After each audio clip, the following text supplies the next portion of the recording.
Hi guys, today we're going to do a video on the Rockville RPA 9. It's a little power amp, and I bought this thing originally to power a subwoofer. So I'm going to show you guys a couple different speakers and show you guys how it works. This thing right off the bat, the power cord is not hardwired into this unit. So make sure that you do have the right fuses lined up whenever you're using these things. This one goes off of 250 and 10 amps. So I got the appropriate cord here, and we're going to plug that thing in. Audio inputs. Got XLR, 1/4 inch, and you can come in really if you want to through the RCAs, whatever you guys prefer. You got your stereo and your bridge mode in here, and then right here is going to be your high filter and your low pass filter. So if you again, I was using this for a subwoofer. I had that clicked in, so I'm going to unclick this thing here if I can. Here's a little pen.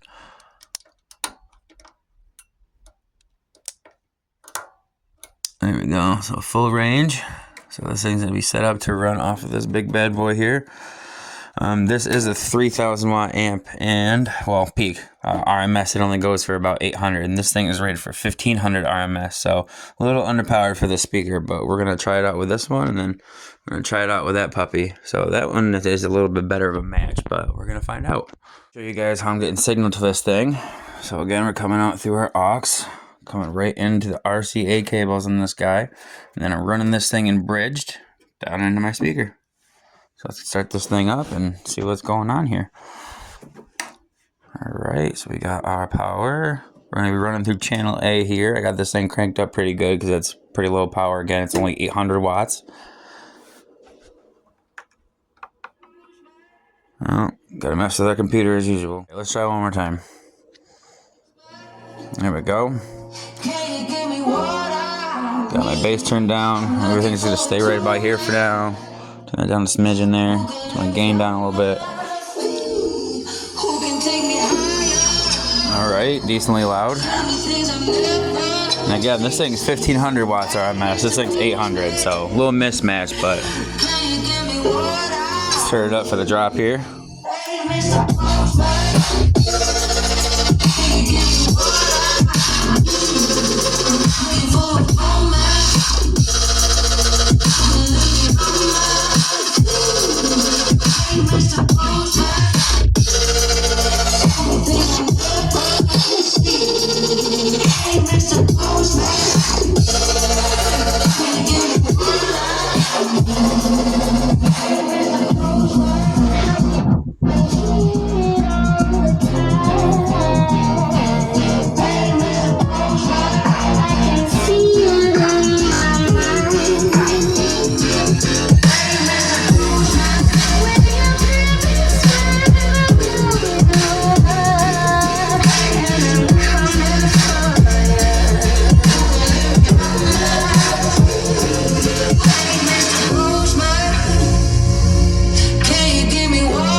So I don't know. I think it's pretty loud, right? It's for 800 watt amp there. That thing matches pretty well with a 1500 watt speaker, I would say. It's pretty insane. Let's get this thing hooked up to another speaker and see how it compares to that. But right off first shot, that thing, I think, pretty powerful, right? I think this thing's under $200. So if you guys can show me a power amp that can produce that for under $200, please just let me know, and I'd be happy to try that out too. But for under $200, again, like, we got it. Alright, so I got this thing hooked up with another speaker. We're gonna give this thing a shot. I guess technically this thing is a little less powered than the other one, but on paper these things are basically a perfect match. So let's see how they do. Got some splanky ass shit. Game back down. Look at that, loud as fuck already, dog.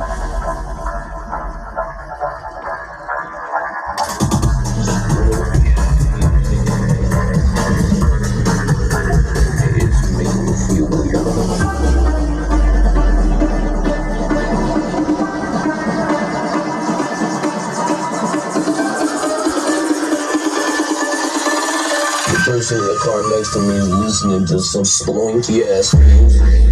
Damn, listen to that shit. Making me feel weird.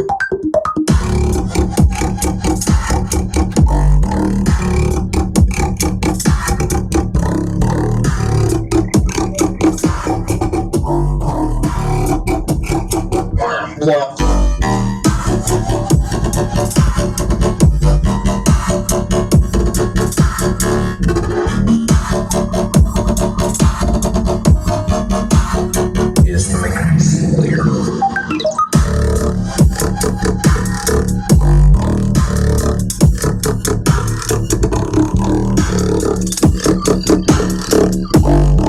Not even clip it, dog.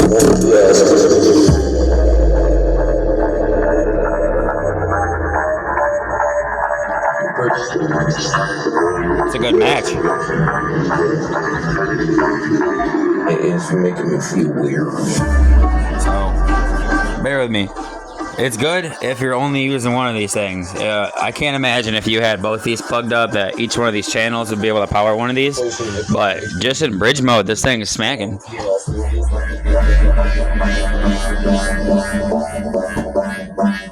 Making me feel weird.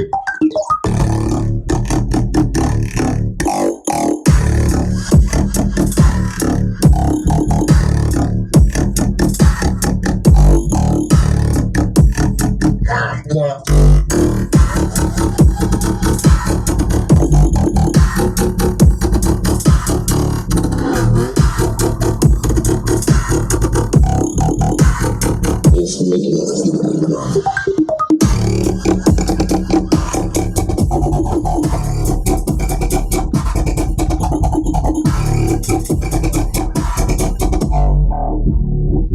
Yeah, fire. So, again, $200. $200, man. Show me a better cheap power amplifier for live music.